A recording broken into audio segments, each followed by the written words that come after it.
children as well as adults. And I think there's definitely a nexus with bullying. I think bullying is one of those things where people do it probably more out of fear and misunderstanding of not understanding, say, the person they're teasing or bullying. And certainly ADHD is one of those issues where a lot of children in school have issues that goes into adulthood as well.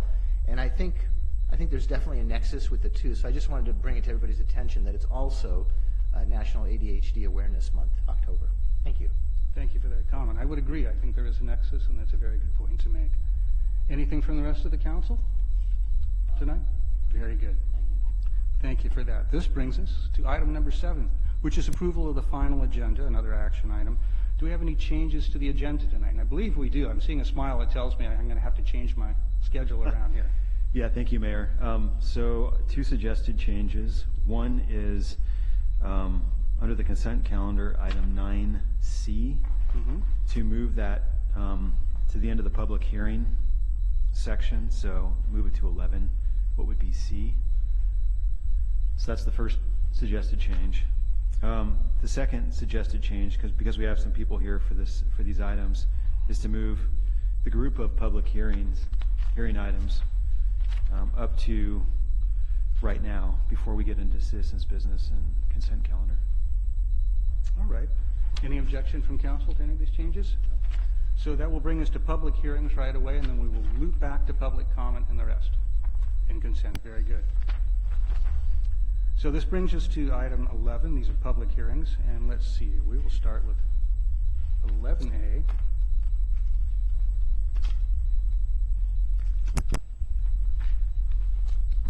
And this is the Katati Station Apartment Project Time Extension. And I believe we'll have a presentation by Ms. Parker tonight. Welcome. Yes, thank you, Mr. Mayor, and good evening, council members. As the mayor said, this is a request for a time extension on a previously approved project. The time extension would grant a one-time 12-month extension to the current expiration date of the project. I want to run through several dates for you that are not in the staff report, so just want to give you these dates for your consideration and discussion. The Planning Commission originally approved the project on April 1st of 2016. The City Council approval followed that on October 25th, 2016, and final design review was granted on the project on September 21st, 2017. Following that, on an administrative level, the improvement plans and building plans were submitted in November of 2017 and January of 2018, respectively. Both of the improvement plans received approval shortly after in March of 2018. The building plans, I would say, are 99.9% there. There are needs for a few replacement sheets, but those could be, the sheets could be exchanged and the permits issued on the same day. So those are pretty much there as well. And those, with the exception of those needed replacement sheets, that tentative approval was granted or given on in June of this year, June of 2018. Under our land use code design approval, which is the major entitlement of this project, those approvals are good for 2 years, so from October 2016 expiring October 2018. Unlike tentative maps or parcel maps, they can only have 2 extensions of life, so 2 one-year extensions. So if the council were to grant this one tonight, it would extend it to October 2019. And if building permits were not pulled prior to that date, there would need to be an extension review, another extension review by the council, and that would extend it to October 2020. So those are absolutes under the code. Should the council decide not to grant either of the extensions or grant one and building permits not pulled, the project essentially dies and a new project review has to be initiated. And just for the public, the project that we are talking about is the Cotati Station mixed-use or apartment project. It consists of 74 multifamily units and 5,500 square feet of commercial space, a public park of approximately a half an acre, a community parking area of a little over half an acre, together with the use permit for a density bonus that was granted as part of those original approvals. The council has full discretion to review the evidence and the comments from the applicant and to decide whether the applicant has made a good faith effort to exercise the permit.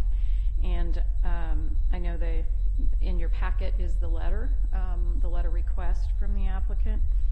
And I'm assuming that you probably want to hear comments from them. They are here tonight for that purpose. So with that, I'm happy to answer any questions that you have. All right, well, then I'm going to bring it back to council and see if we have any clarifying questions for staff at this point. No? Councilmember Harvey, any questions for staff from you? I just have one. There was a letter that we received about parking, and I think that we discussed this long and hard before our last set of meetings on this, but I would appreciate it if Vicki would just reiterate what we've gone through on the parking. I could be happy to let Ms. Parker cover that, but we did actually reply to that member of the public. The request was that we make sure that there were at least 2 parking places per unit. Actually, as the project currently stands, I'm happy to report we're sitting at 2.5 spaces per unit. So we did exceed that request at this point. Is there anything we should add to that, Ms. Parker? I would just add that the project is all of what we've spoken about: the park, the parking, the on-street improvements, which also contain additional parking. Those are all a single project, so they will all be built at the same time. So the units won't go in before the parking is completed. An important point. And thank you, Councilmember Harvey, for bringing up. I think that was one of the key concerns of the members of the public, was making sure that there was sufficient parking, because that's an ongoing concern in the neighborhood. All right, and I'm going to look to the rest of the council and see if we have anything at this point. I had one quick question for staff. So we're looking at 2 things from us tonight then, after we open and close the public hearing, is to determine we believe there's good faith on the part of the developer here, and then secondly, that there's been no changes, making the finding that there's been no changes in the conditions or circumstance of the site or project. Would that be correct?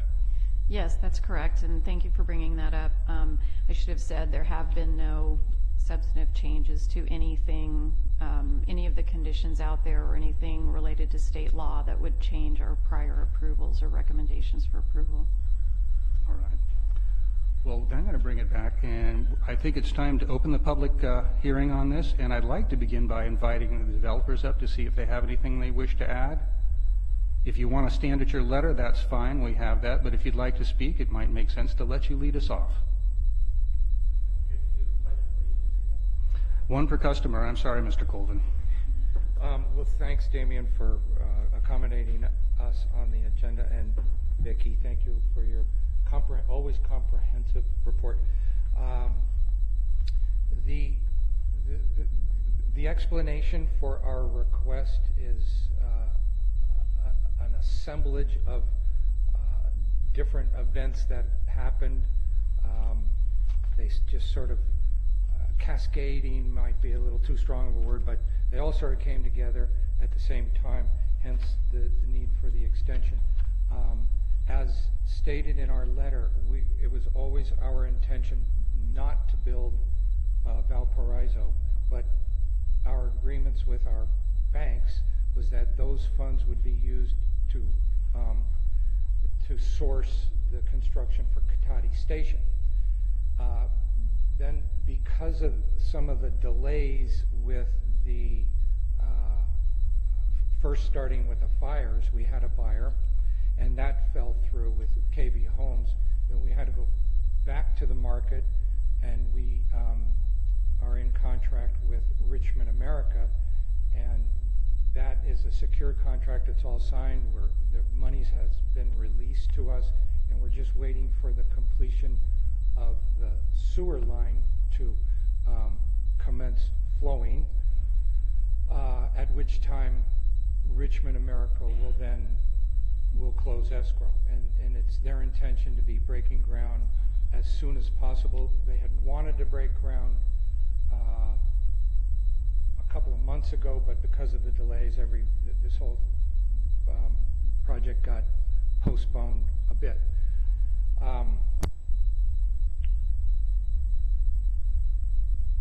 As far as the disposition of Cotati Station, because of the fires, they've exacerbated construction costs, as you're all aware, but your best example is your own sewer system. The prices, the budgets that we had for Cotati Station were no longer in place.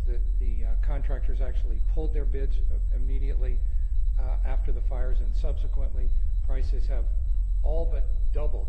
So we are now this far from being in contract with another builder who has had discussions with your staff already, and they're very excited about starting construction on Cotati Station in approximately a year from now. We hope to close with them in just after the first of the year. So we feel like we're with the 12-month extension, that will allow us enough time to coordinate the closing and facilitate the new builder starting construction. That's it in 30 words or less. Very good. Thank you, Mr. Colvin. Do I have anybody else who would like to speak during the public hearing? Looking to the audience, I see one. Please, come forward.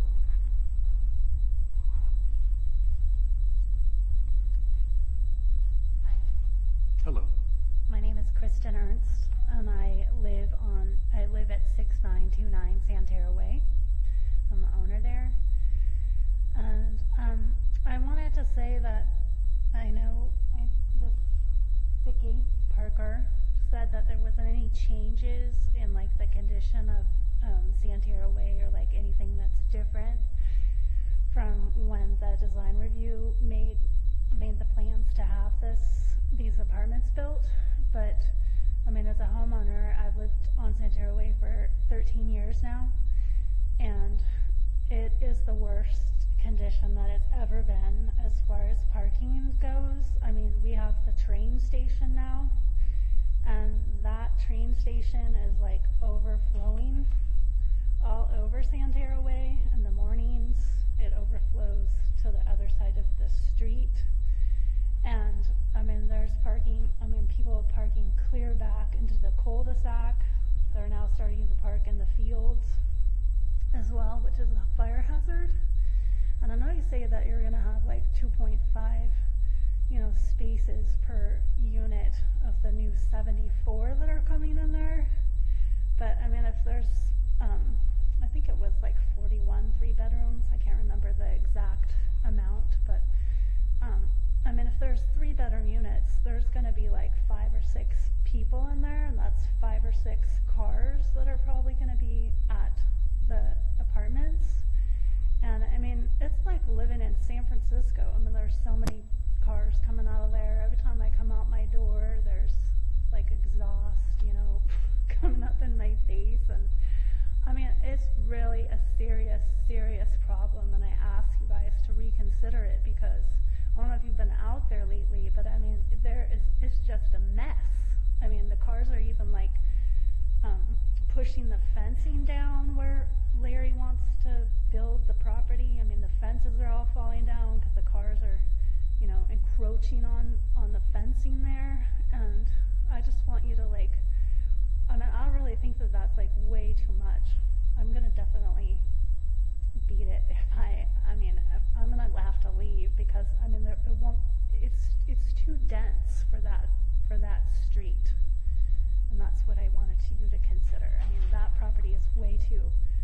much density on that street.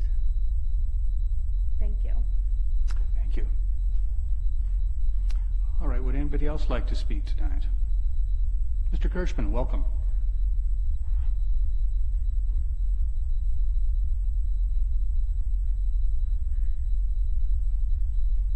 I too was somewhat concerned about the 2.5 formula for parking.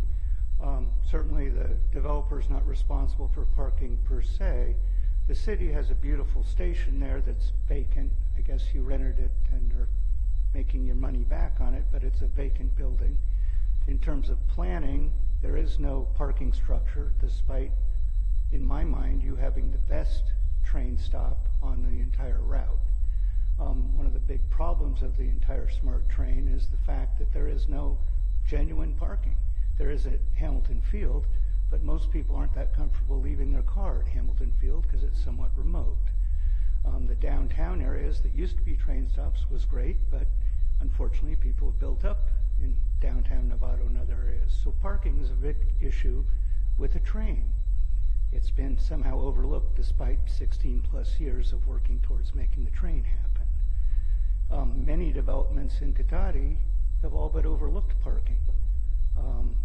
You build more residents than you have parking on the street or even on the property. So the fact that you're doing a 2.5 formula, I don't know how you get a half a car, but ideally that works. Most people have a car per person. Some have more. Some people have that close to the college, multiple vehicles for a 3-bedroom, as was already addressed. So you have to have a formula of some sort that has to be real. Hunters Ridge is a very large development with 3-car garages and 6-car driveways, yet there are cars parked on Dorfman, on I won't name all the streets, you know them, you've been there, you've said that openly in public. But you can go there tonight, and I could be happy to tell you on Dorfman there are 3 cars that haven't moved in a month. So it takes some enforcement, it takes some thinking, and just kind of saying, oh, it's all good, doesn't work out. Because the neighborhoods, the people that have been here 13 plus years, the homeowners, they're impacted. Outside people coming in to do their business are impacted. It's what planning's about, it's what you guys are supposed to be doing. I'm happy that Ms. Harvey had at least an interest in the parking. But there's more to the development than parking. There's the entire impact on the community. So I'm not opposed to development, but I think you have to really think it through and make sure that due diligence has taken place on every level to make it an advancement, an improvement, a better community, not a, oh wow, if we had known then what we know now. Because all too often in this city, there's never time to do it right, there's always time to do it over. You repave a road, spend more than $250,000, and gee whiz, it didn't really work out. We're all impacted for over a year, hitting pothole after pothole on a street that was repaved less than 14 months ago. So the brilliant ideas don't always work. Thank you. And thank you as always, Mr. Kirchman. Mr. Barrich, welcome.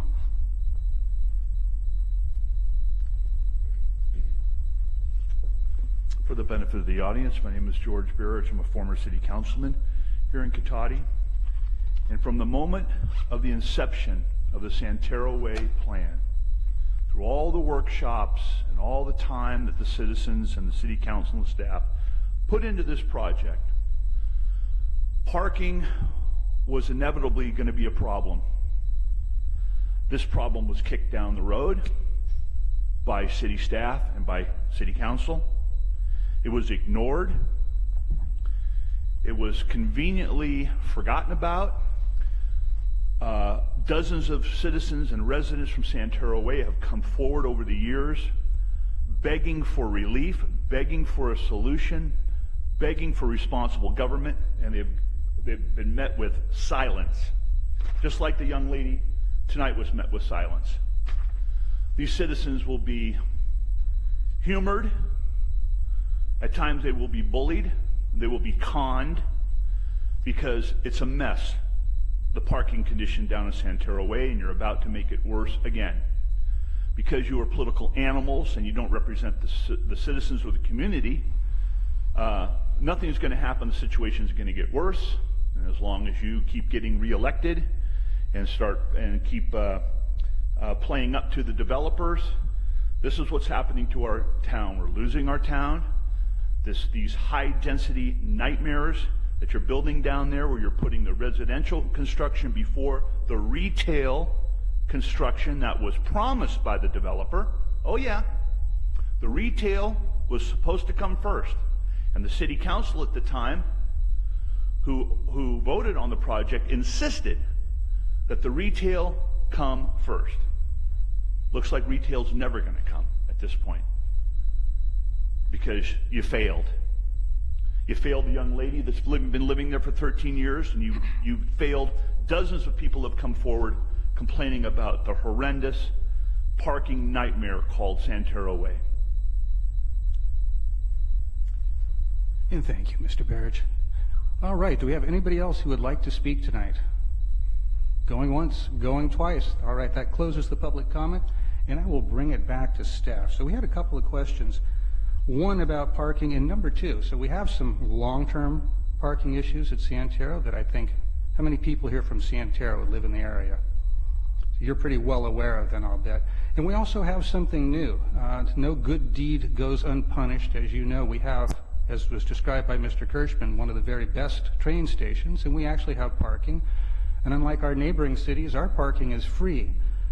You'd think that would be a great thing, and it is, except for we're a victim of having too many people choose to come to take advantage of that free parking. So that's something we've been discussing, we're aware of, and we intend to deal with. And I suspect Ms. Parker might want to talk a little more about that in a minute, but I just wanted to put that out there. That's not lost on us, and that is something, we have a couple of options I believe we can investigate.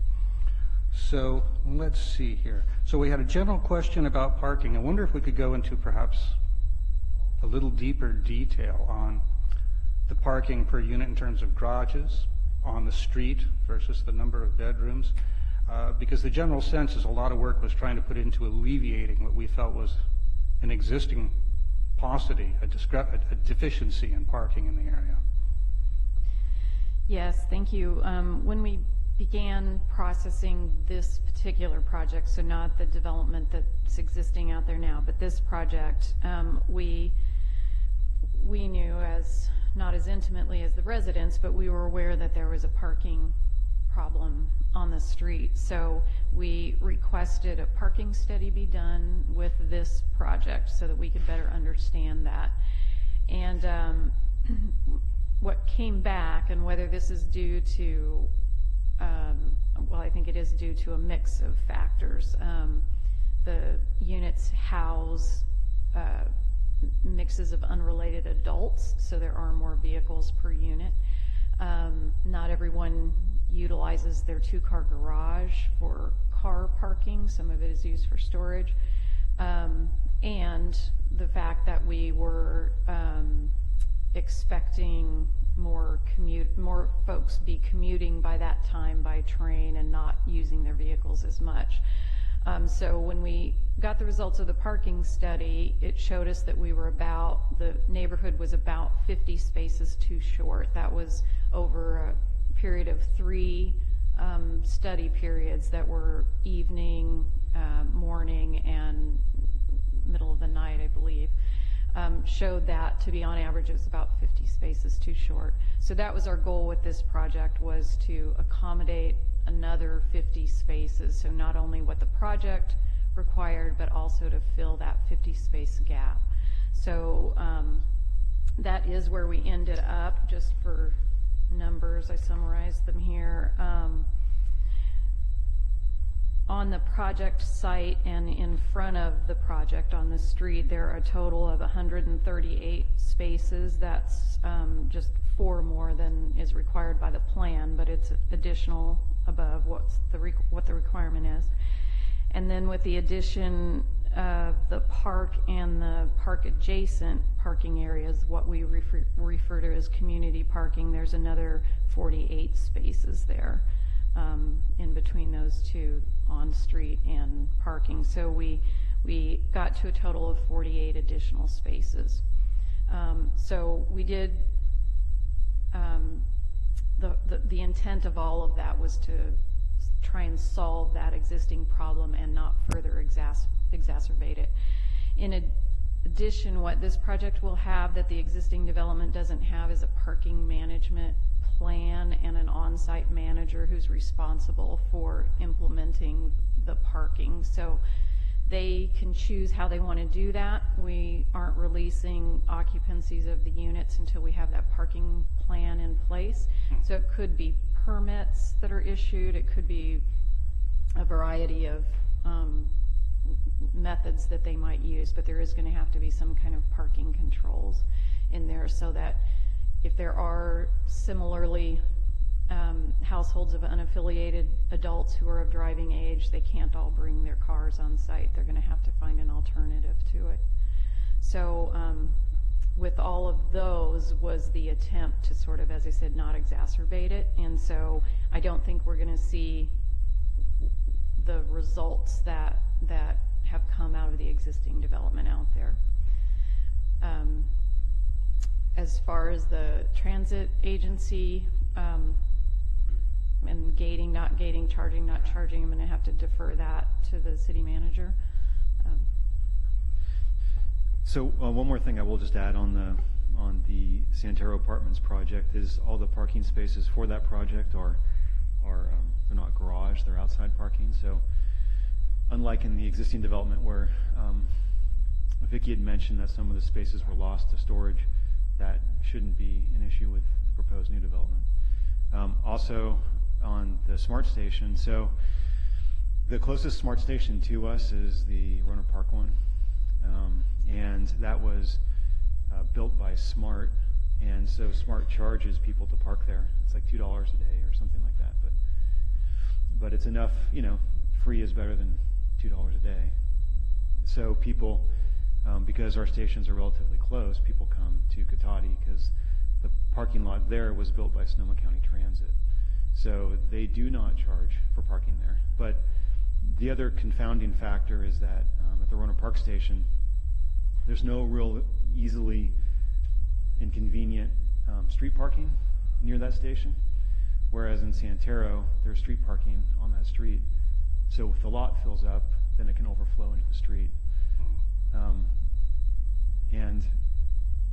As Vicki mentioned, this development is conditioned to develop a parking management plan, and I think it's just going to be a matter of coordination, you know, with the existing development and the new development when that's implemented. My sense would be, and I imagine you could speak to greater detail on this, but I would imagine this parking management plan could be a tool used very effectively to make sure that overflow parking from the smart station doesn't happen, that we could then enforce, because it would be very obvious who is supposed to be parking in certain areas and who isn't. Because I see, even if we were to fence that station in the parking lot there, people could just drive and park in the neighborhood anyhow once the fenced-in area is filled, and how would we know the difference? But with the parking management plan, if the people who are supposed to be able to park in that neighborhood, who live in that neighborhood and rightfully belong there, are easily identified, then the ones who are not could be cited, towed, whatever is legally appropriate. I do think there's going to have to be some kind of visible indicator of for the development site itself, for residents, for the community and Depot Way parking areas, some kind of neighborhood pass, because it's either going to be on site, the parking management, or in those other areas, our police department, that are looking for the noticeable indicator that they're not commuter parkers. No. Yeah, I would hate to see, after all this work at the last minute, finally getting this neighborhood to a place where it has the space it should have, be ruined by this totally unexpected development with Smart. I'm glad to see our station successful, but I think it would be more successful if we could protect the parking. I'm going to come back to the City Council and see if you have any questions or comments for staff or on the item at hand. I did have a couple comments, or a couple questions actually. One of the questions I had was how you were going to determine who was an unaffiliated adult, and that would be maybe some sort of a parking permit for that particular area. Yes, that's going to be the responsibility of the leasing entity to, they're not going to be able to regulate who inhabits the unit, but just simply how many cars are in, how many cars are allowed onto the site. So whether they do that by bedroom count, or if they have an ongoing tally of how many cars per household are already there, I'm not sure. That will be up to them to submit something to us, so long as it seems to work fairly and equitably. That's all we would be looking for. But we can't, Robin can speak more intelligently to this, but we don't have any right to ask who is inhabiting a particular unit. So it's going to have to just be evenly distributed, whether that's by unit or by number of bedrooms within a unit.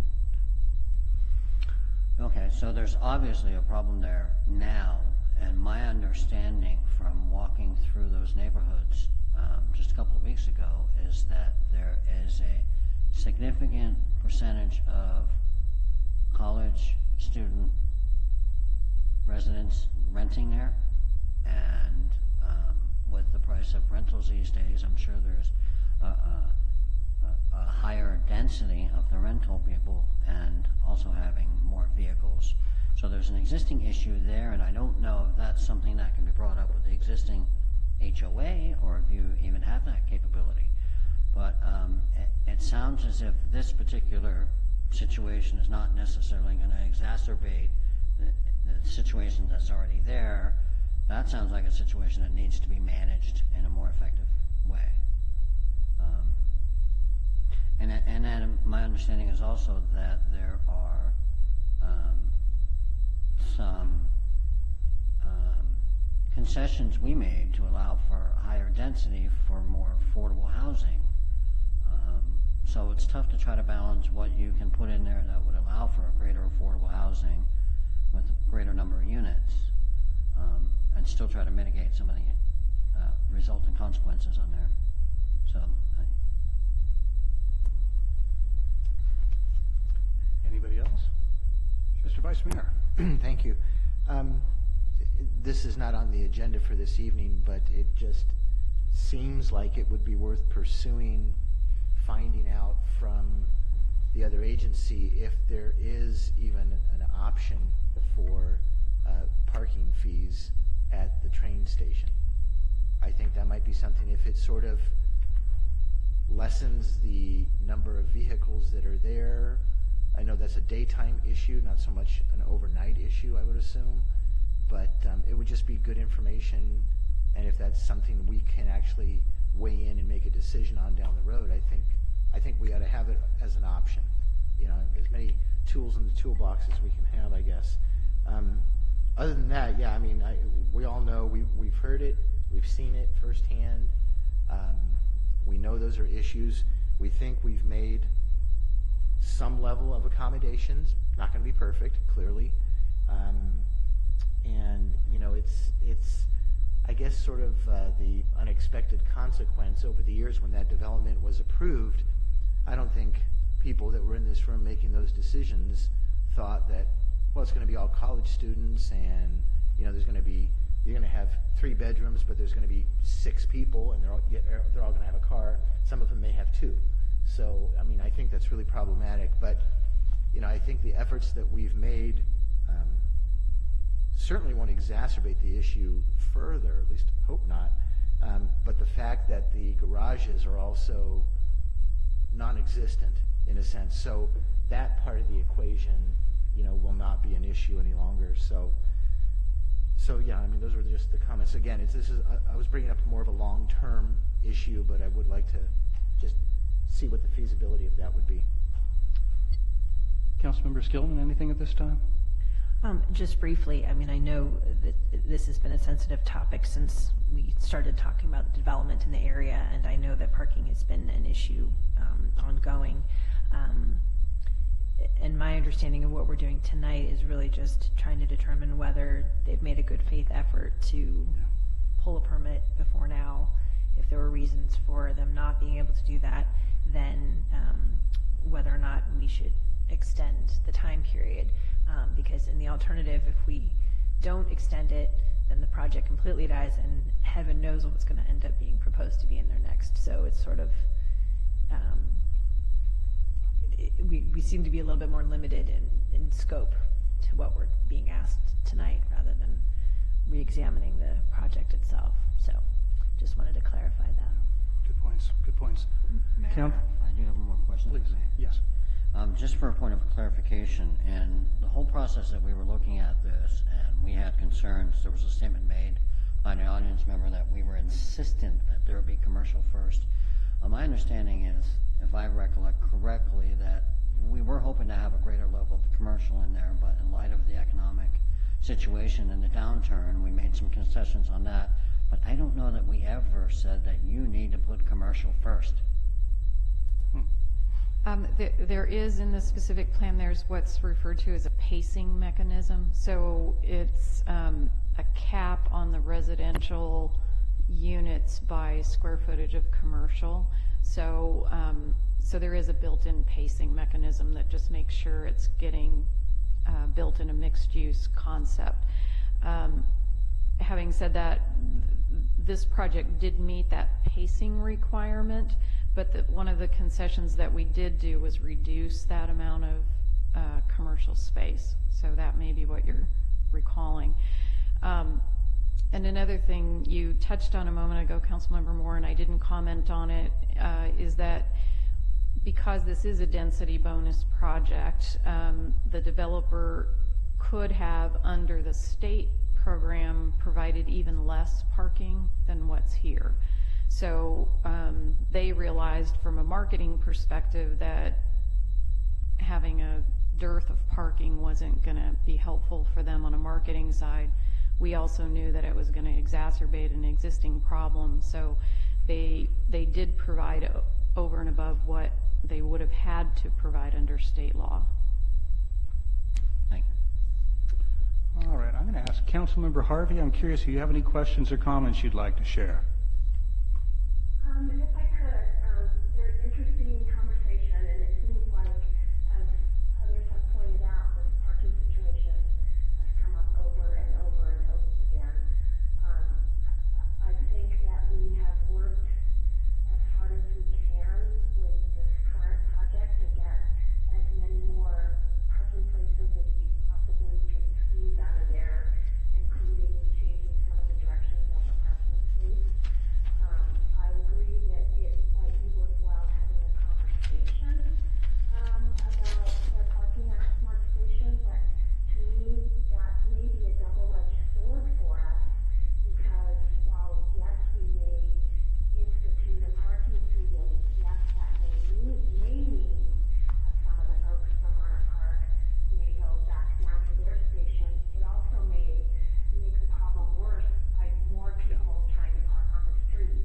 Because as was pointed out, at the Royal Park Station, there is no street there, but at ours there is. So I think we have to tiptoe on that a little bit lightly. And at some point, I think that the homeowners association for the existing places, needs to work together with themselves and maybe us to come up with, some kind of parking management situation, because it's really unfortunate. I mean, I've walked over there many, many times, and I can't tell you how many garages don't have cars in them. You see people open up their garages and, they're full of stuff and not cars. And again, as was pointed out, that's an unintended consequence, but it's the reality. It's the reality that we have. So I think that there is more work to do. But for this particular project, I think we've done the best we can do by adding, that additional parking and changing the parking along the street. That's my 2 cents. Very good, thank you. Well, I'm going to just finish up by saying, I believe, Councilmember Moore, you mentioned earlier that the long-standing problem of the unexpected extra college students, much more than originally anticipated for this neighborhood, parking there, that has been an ongoing, but that is what the extra parking, a large portion of this extra parking that's part of this project, is scheduled to deal with. All of those extra spaces are to make that go away. Then the project itself has the spaces it needs to be healthy. And without the issue of garages and having to count on those because if people don't use them. And I can't certainly judge. My garage at home's a 2-car garage, and it's full of stuff too. I'm sure we're all guilty of that. It's hard not to in this day and age. But with that, that one should, if not be fixed, be much, much better. It should be darn close to fixed because we're going to have a lot of extra spaces. And I would agree with Councilmember Harvey. I mean, that was my first reaction too, is looking at if we had to fees at the station, even though I wouldn't want to. But I recognize it's just like the fence. It doesn't really do us any good. I think the solution for the people in the neighborhood is having, one, a really efficient and thorough parking management program, and then having very strong oversight and control over that, really enforcing it. And I think the combination of those two things should get the results we want, because it's clear it's going to happen. Otherwise, all the work we put into getting these spaces, and that has been the number one concern in the last couple of years with this particular project. And I know, as was mentioned, these developers actually came through with more parking because they heard very clearly, not just from this council, but from the public, that that was your number one concern. I'd hate to see this parking wasted, so we will have to get that fixed. But I think that's the route to do it. I think that parking management program is going to be the ticket to solve this unexpected benefit we get from the smart station. So with that, I'm going to bring it back. If we have any more comments, questions, or concerns, other than that, I'm open to someone moving a resolution. I move that the City Council adopt a resolution granting one 12-month time extension to the Cotati Station Apartment Project, inclusive of all previously adopted conditions of approval, resulting in a new expiration date of October 25, 2019. I'll second. We have a motion and a second. All in favor, please signify, we're going to have a roll call vote tonight. Councilmember Skillman? Aye. Councilmember Moore? Aye. Mayor Landman? Aye. Vice Mayor Deloso? Here, aye. Councilmember Harvey? Aye. All right, thank you. That carries 5-0. Well, thank you everybody for being here tonight, and thank you for your input. And we will make sure we will continue to work on finishing this last, most important piece of this to make sure we come up with a parking situation that works much better for this neighborhood that certainly deserves it. So I want you all to know that. All right, this brings us to our next public hearing. And this is item 11B. And this is a continuation from our last meeting of a public hearing for a resolution approving annexation of certain property of Community Facilities District number 2017-01, approving an annexation map related thereto, and authorizing and directing and recording thereof, and authorizing and directing the preparation and recording of an amended notice of a special tax lien relating therefore. So this is the time and place for the public hearing regarding the proposed annexation of certain property to that district. I had opened the public hearing at the council's regular meeting of October 9th, 2018, and that public hearing does remain open. So I'm going to first start with a staff report on this, just to bring us up to date, and then I'll open it back up to the public to see if there's anything additional you would like to add before we close that public meeting for public hearing. Thank you, Mayor, members of the council. Craig Scott, Public Works Director and City Engineer. The city is provided authority by the Mello-Roos Act to form community facilities districts and levy special taxes within those districts to fund certain public services. Just about a year ago, the city initiated the boundaries of a community facilities district. We call it a CFD for short, for the Cotati Station development. And that was the initial boundary of the CFD. It also, at that time, council also set the future annexation area for the CFD to be the city boundary. And so that we would consider, if developments come along in the future, anything inside of the city boundary would be open for annexation of that district. So this is the map showing a small area there where Cotati Station is as being the initial boundary, and then the boundary of the city being the future annexation area. So that was established a year ago. The Kessing Ranch project has since come along, and so it is, annexing into the CFD was a condition of that development during the entitlement process. And so we're, along with the timing of that proposed development, we're here to consider annexing that project into the existing CFD. And as the mayor had mentioned, back on just last month, September 11th, we initiated the process by passing a resolution to state our intention to annex into the CFD and to also set the public hearing date. So it was set for October 9th, which then was continued to, October 9th, which was then continued to tonight's meeting, October 23rd. And we're here now to take action on the annexation. Just backing up to help with the understanding of what a community facilities district is, what the purpose is. They are to pay for public services, including the ones listed here. We've got mainly the police protection services, maintenance of parks, lighting, parkways, streets, roads, open spaces. Noted the maintenance of the flood and storm protection services too. So we have a system of stormwater pipes and devices throughout the city. And so to the extent this is proportional to the project's impact on these services. And it also covers staff and overhead costs. When a new project comes in, there is a gap, a funding gap created by that on our systems, on our public services. And so in a nutshell, these CFDs are, and the funds, the assessments levied against the projects are to fill that gap.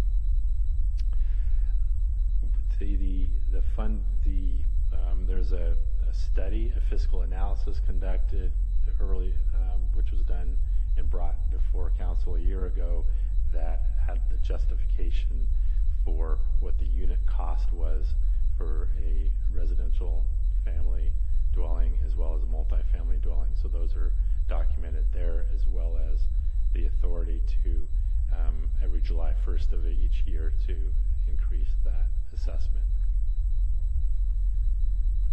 Okay, so the timeline is listed there. A year ago, we initially created the boundary, and then back in September, the resolution for the intent to annex into it was made, as well as setting the public hearing date. We continued it on October 9th, and then here we are tonight to hold the public hearing and to continue to consider annexing into the CFD. That concludes my presentation, and I'd be happy to respond to any questions you may have. Thank you, Mr. Scott. I'll look to the council and see if we have any questions. Mr. Vice Mayor, please start us off. Just a quick one. When I was reading through the agenda and the packet, in the recommendation for this project, which is obvious of what the recommendation is, it didn't reference the APN, and I'm just curious. I mean, it's in the staff report, so I get that, but is there a need for like the APN specifically to be in the motion that we make? It's kind of more of a procedural question. I just wasn't sure. I think our attorney would be the final word on this, but my impression would the resolution has the map attached to it, the boundary map. We'll have the map attached. And the boundary map is very specific as to what property we're talking about. She was nodding yes. Okay. Yes, that is correct. We did review this one carefully, and it is in compliance with all the requirements, even though it doesn't specifically call out the APN in the resolution itself. Okay, that's fine. Thank you. I just wanted to clarify that before we get to the point of making a motion. Thank you. Anybody else on this side of the aisle? No? No question. Yep. I'm going to ask Councilmember Harvey if you have anything you'd like to ask. No questions at this time. No questions this time. Very good. That takes us through council discussion. All right, I'm going to see if there's any member of the public wishing to speak on this item tonight. Looking, I am not seeing a rush towards the microphone. Looking once, looking twice. All right, if there's no further persons wishing to speak on this item, then I would going to ask the city clerk if you could advise us, have we had any written protests received regarding this matter? No. No? Okay. No written protests submitted. So with that, I will close the public hearing and bring the matter back to city councils for any subsequent discussion or action if you're at that point. I will lean towards my microphone, and I guess I'm going to make a motion.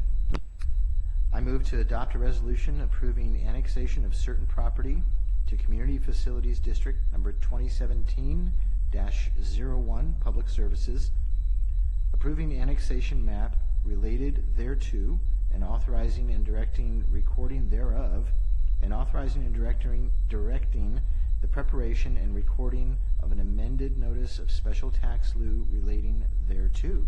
I'll second. All right, we have a motion and a second. Any further discussion? Seeing none, we'll look for a vote, please. Councilmember Skillman? Aye. Councilmember Moore? Yes. Mayor Landman? Aye. Vice Mayor Deloso? Aye. Councilmember Harvey? Yes. All right, thank you. That carries 5-0. So, let's see, that takes us through. Back to 8. So we're through items 11A and B. This brings us all the way back to, let's see. That's going to be part of, okay, that's right. We pulled 9C from consent, and that's going to 11C. So if we could have a report on former consent item C. Thank you, Mayor, members of the council. So this item is an update and consolidation of fees and charges for city services. And so previously, fees and charges had been approved through a variety of different resolutions over time and in different pieces. And so, as the name would imply, the consolidation is really for the convenience of the public to put it all together into a single document so that they don't exist attached to separate resolutions that are in separate places. So that is the vast majority of what you are looking at. Is just a consolidation of all the existing approved fees and charges. There are a couple sort of broad categories of things that were updated, which are in the staff report. One of them is adjusting deposit levels for reimbursement work, charges for services, generally development type services. And that's all reimbursable funding if it's not used for the processing. But to get those at a more appropriate level so that there's not as many additional requests for additional fees or deposit fees. And then we pulled out in the recreation and this is the park and facility rental guide. The fees were embedded in that policy. And so the other thing that we did in here is we pulled those fees out of that policy and put them in the fee schedule so they're all together with all the other fees and not in a separate park use policy. And you'll see the park use policy later in the agenda after we do this. And it's essentially the same park use policy except no fees in it anymore. The one change that we did make in the park policy is for large events. These are events with more than 50 people, to have them also pay for a restroom cleaning during the weekend. We've found just in practice that a lot of times events happen on a Friday night or maybe a Saturday night, and then the normal scheduled park cleaning doesn't happen until Monday morning. And so we don't want the public to have to, even if they bring their own portable restrooms, it still tends to be pretty messy after a large event. So it's a small amount of money, but just making sure that for large events, they fund a special cleaning after the event on the weekend, just for the benefit of the rest of the public that have to use it for the rest of the weekend.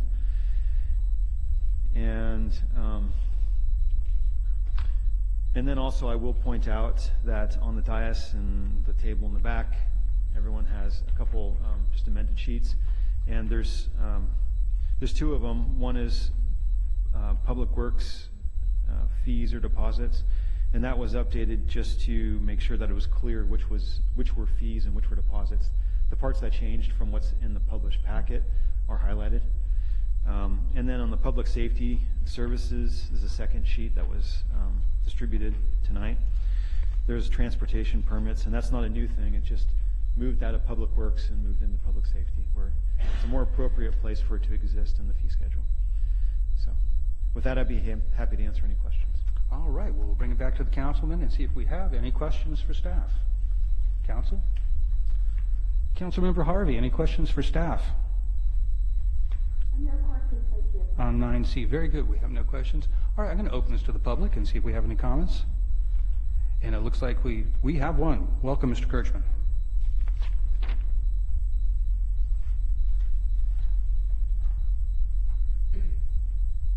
I apologize, I didn't hear the entire report, but when you're talking about park fees for more than 50 people, that would be most everything the Chamber of Commerce does, a fair amount of things that you have with various groups. You have a number of nonprofits that come forward.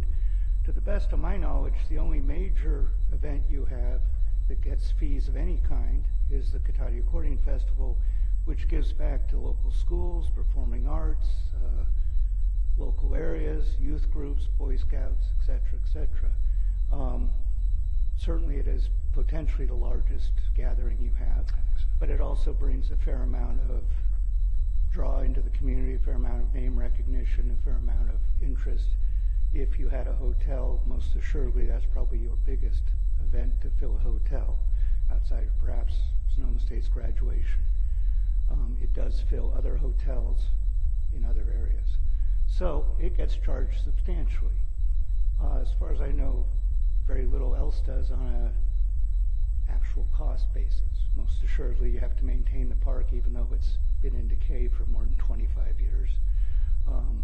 Yes, you have to clean the bathrooms. It would be great if they were cleaned before an event rather than after the event. But, you know, there needs to be a certain reality. Everyone should be charged a certain amount. If you're saying more than 50 people, then you're saying no one's going to have a birthday party and rent the park. But any other gathering should be charged. So you have to be fair with it.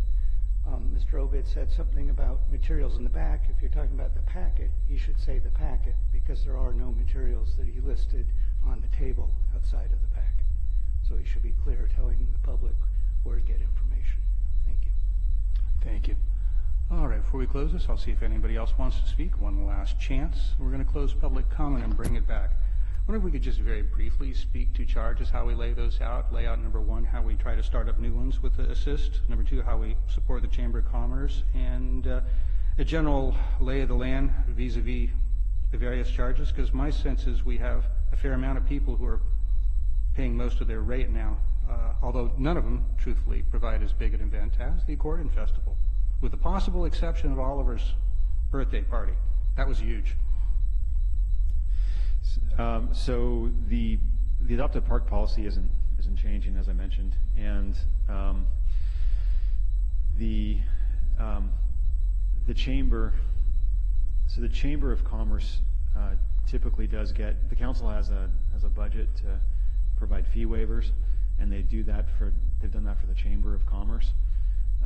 But the council also has recently been providing some funding for them each year. The other events, the general rule is if it's a large multi-year event, in the first year of the event, the council has the discretion to waive the fees.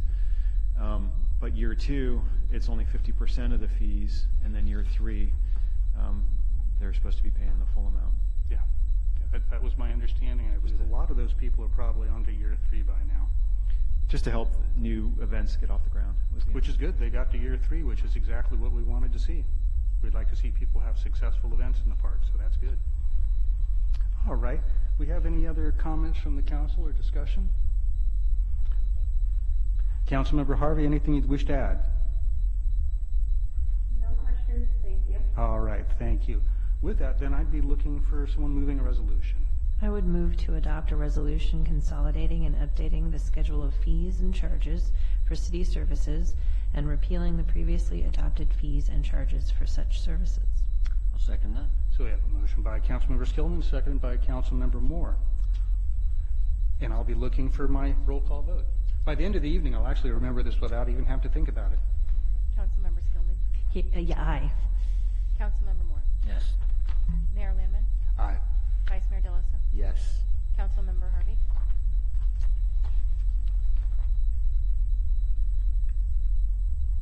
Councilmember Harvey, I believe the vote's to you. Yes. Very good, thank you. So that carries unanimously. So that concludes that item, and we move back to our regular order of business, I believe now, which brings us back to citizens' business, item number 8. And I'd like to read that any member of the public wishing to speak to the council on any items listed on the consent calendar or any matters not listed on the agenda that were within the subject matter jurisdiction of the council may do so at this time. Pursuant to the Brown Act, the council is not allowed to consider issues or take action on any item not listed on the agenda during this period. Pursuant to City Council Policy 2017-02, comments of any member of the public are normally restricted to a total of 3 minutes in length per person for matters not on the agenda, and a total of 3 minutes per person in length for any and all items on the consent calendar. The mayor may extend the time limit for a reasonable time where a disability accommodation has been requested. So with that, I have no cards. I will open this to public comment, see if I have any citizens' business. Mr. Gertschmann? Mayor Lindman? Yes. Prior to beginning the public comment, I just want to advise you that I am having some technical issues, so I'll be doing the timing from my phone. I'll back you up with my phone. We'll make it work. It's all good, folks. Thank you for your patience, Mr. Gertschmann. Please approach.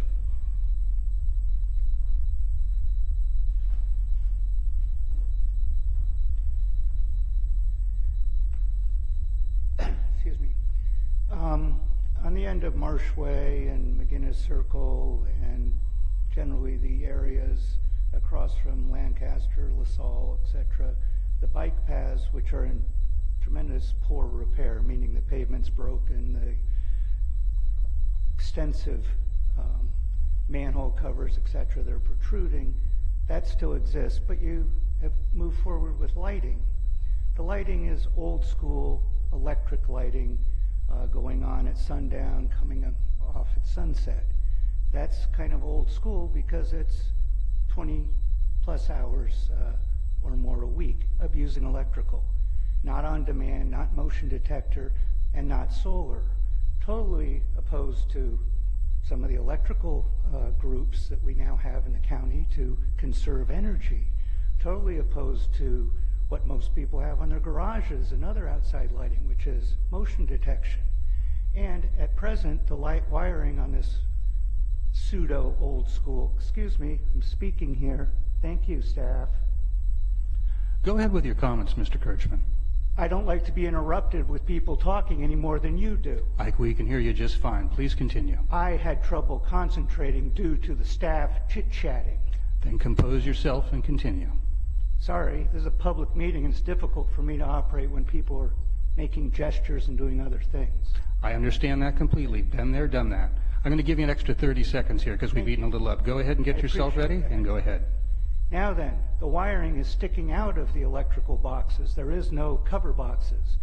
Eventually we might have rain again in our area, and to have electrical hanging out like that, anyone could grab it with a hook or otherwise play with it, mess with it, destroy it, and water generally isn't good for electrical outlets. That's why they're inside the box and covered. At present, it's shabby all the way around. The work was sketchy and kind of a one-day event. Again, you have things that are costing a great deal of money and not having any interest in energy conservation, nothing to do with on-demand, nothing to do with anything but fixing a problem that you didn't think about when you put in the bicycle lanes. Staff, again, is chit-chatting, and I'd appreciate it if they could stop doing that. Now then, you've had a great deal of talk about parking. Mr. DeLosa wants to charge fees. That'll bring a lot of people in. You should probably charge fees at Oliver's Market because, you know, that's what they do at casinos now. It's the way to make money. It doesn't really work, folks. You might want to think about a city parking needs and assessment. Here, you have plenty of parking. This used to be a school. Next door used to be a school. All your staff has parking, and your visitors have parking. Elsewhere, in every project, it's been overlooked. Mr. Obid can't tell me why at the end of Arthur Street there's a gate with no parking on East Cotati, but people can do whatever they want on Arthur Street. In fact, on Arthur Street, there's a 40-foot RV that's been parked there for 3 months, stored on a public street, and seemingly somebody lives there. There's a red truck where a gun was found, allegedly tossed when a guy was shot twice in the back. That truck has also been there for 2 months. Throughout the city, you have vehicles that are parked over the limit on city streets for more than 72 hours. So talking about enforcement is a great concept, but it doesn't happen. Your police force drives right on by and doesn't see it.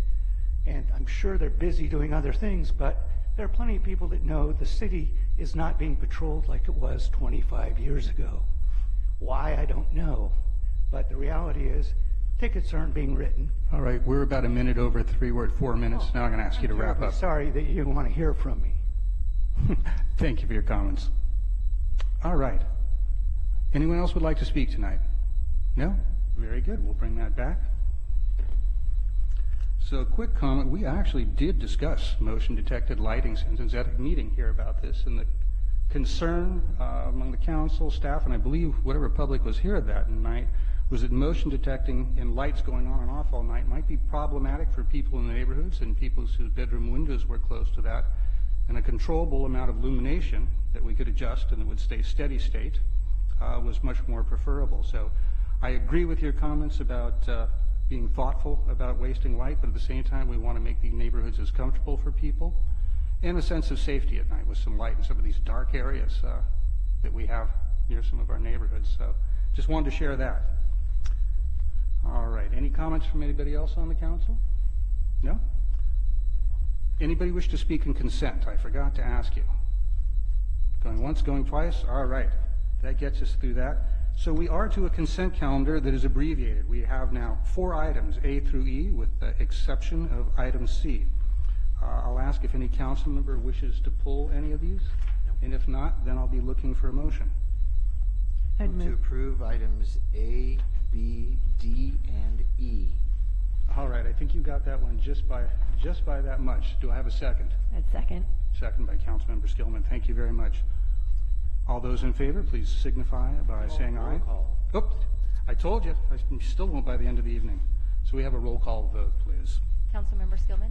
Aye. Councilmember Moore? Yes. Mayor Landman? Yes. Vice Mayor Deloso? Yes? Councilmember Harvey? Okay, thank you very much. So that carries 5-0. And that brings us to direction on future agenda items, item number 10. So I'll look to the council, see if there's anything anybody wants to bring forward tonight. Yeah, well, I did bring that issue up. I'm not saying that we are going to charge people for parking. I just thought, can we look into it? And if it's even an option, maybe it's not an option if it was built by the, did you say the county? SCTA. SCTA? It may not even be an option, but I just thought, can we at least have that as a possibility? That's what I brought up, if anybody was listening to my words. So thank you. I wanted to follow up on Fair that. enough. All right.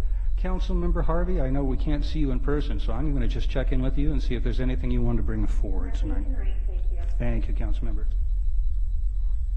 So this takes us to 12, our regular agenda.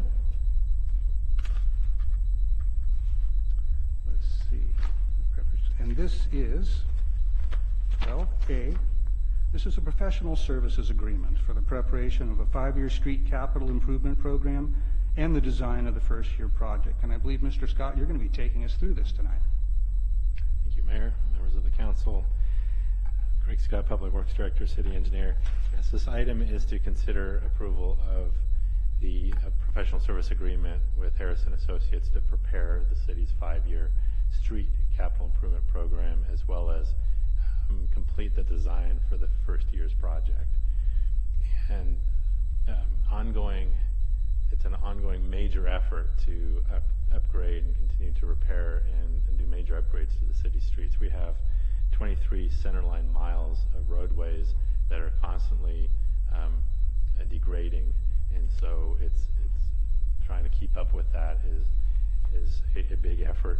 the city has been very successful in obtaining federal grants for upgrading its streets. We received a $1.1 million grant, which we used for the pedestrian plazas and sidewalks in a thin overlay of the old Redwood Highway between Gravenstein Highway and La Plaza.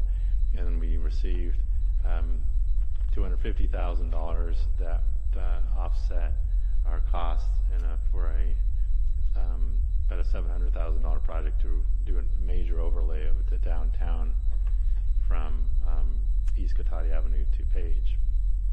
And we've added flashing pedestrian, safety mechanisms of flashing beacons there, and so we have been busy with sidewalks, street repairs, using federal money, our own money, and so forth. There was a bit of a back off of that during the recession, as with other cities, but I think we've seen a resurgence with the projects I've mentioned. The 2014 year, we did a quarter of our streets with the slurry seal, and just this past summer with major improvements there behind Oliver's, LaSalle, Lincoln, those streets in there, and we have seen that project give our overall street index an uptick. That was a measurable improvement to our pavement condition index, or PCI. Now, what support or aids the system, we have tools to help us with managing this daunting task of maintaining our streets, and not so much the pothole repairs and the safety improvements that are ongoing, but to actually move the needle there, and with $1 million projects to our roadways. We have a state mandated pavement management program that we have to complete every 2 years, and this is a requirement to obtain these federal grant monies, as well as just have a better understanding of and a tool to prioritize our street improvements. This project is on sort of dialing down that effort, because the PMP, the Pavement Management Program, is a citywide program, and it's pretty generic in terms of its recommendations. And when we look at that, it produces a couple products. The initial product is a result of somebody walking all of the segments in the city and putting the streets categorizing the streets as good, fair, poor conditions. And I know that legend up there is difficult to read, but basically color-wise, the green is good, yellow is not so good, and the red streets shown there are in poor condition. And so, again, look at this through the lens of, hey, this is a tool that the city is using to identify the next 5 years worth of projects. The next product that comes out of the program is running their program Street Saver and putting in certain priorities, like, okay, we're going to emphasize slurry seals, inexpensive treatments. How far does that get us? Okay, let's expand it a little bit and start looking at streets that are not in such good condition, in moderate condition. What does that look like from a cost-benefit standpoint?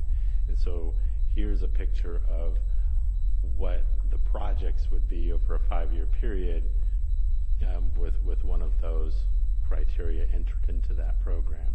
Now, as you can see, the projects are pretty scattered throughout the city, and it doesn't necessarily incorporate other factors like community input, addressing our streets that are in poor condition, because using a model like this, it's very difficult to come out and say, okay, we're going to address those roadways as well. But as we saw from the summer, we addressed some really poor condition roads, and it made a big difference to our street improvements. And so, here's a picture of what the projects would be over a 5-year period with one of those criteria entered into that program. Now, as you can see, the projects are pretty scattered throughout the city, and it doesn't necessarily incorporate other factors like community input, addressing our streets that are in poor condition, because using a model like this, it's very difficult to come out and say, okay, we're going to address those roadways as well. But as we saw from the summer, we addressed some really poor condition roads, and it made a big difference to our the condition of our streets overall. And then there's the other factors like roadways that are heavily traveled, and factor that in. So again, another tool I want to touch upon too, that we did envision a much larger project this past summer, and so we did pavement testing and design, identified repair methods for a larger area. And so when the costs came in and we married that up with our budget, the roadways you see here, Benson Lane, Loretto, those ones were dropped from this summer's project for budget reasons. And so our proposal is that it makes sense to go ahead and pick that up as our first year project, because the testing is done. It's already, most of the design is done. And so it seems like, again, a logical first year project.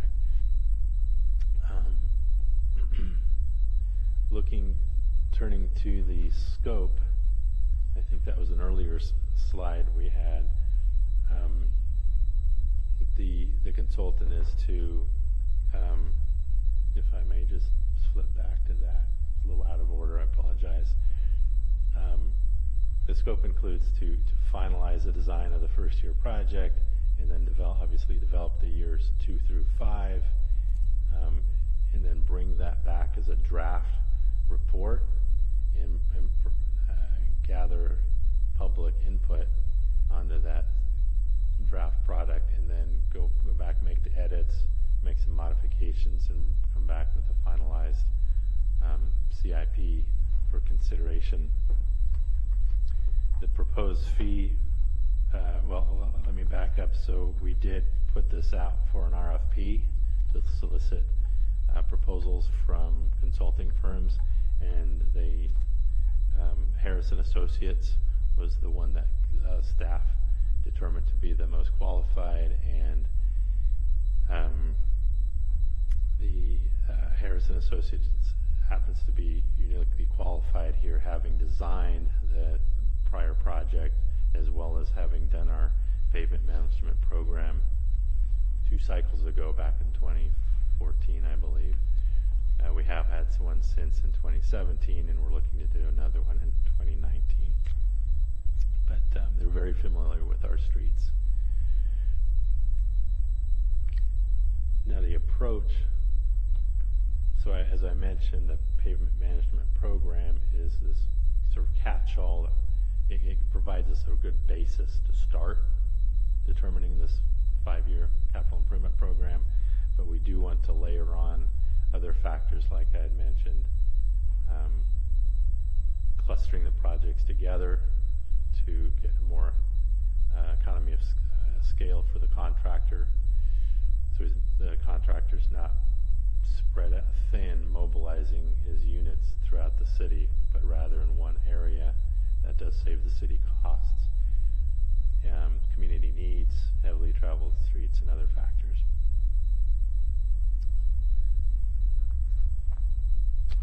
I think I've covered the high points here, and at this point that concludes my presentation. I'd be happy to respond to any questions you may have. All right, well, then we'll see if the council has some questions for you. Who'd like to start us off? Councilmember Skillman? I just had a quick... Can I ask one question? I think Councilmember Skillman beat you to the punch, but I will come to you next, Councilmember Harvey. I'll wait. Thank you. I just wanted to clarify too, under the financial considerations in the report, you had stated that we have an excess of funds we have an unspent funds, and so this would actually just be taking a portion of what's unspent but already budgeted. Is that correct?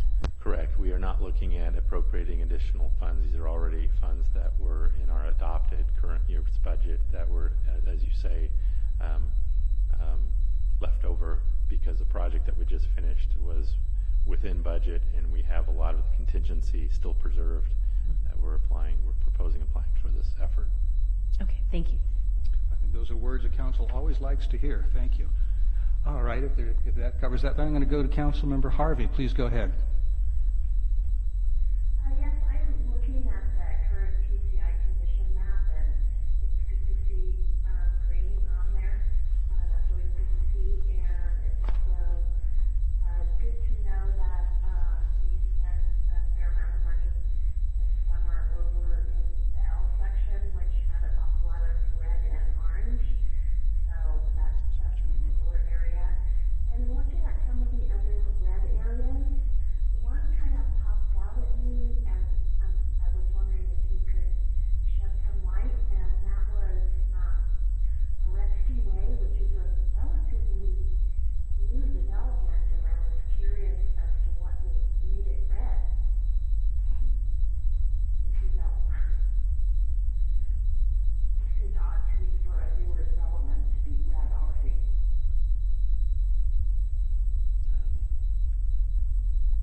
that's a curiosity, definitely, and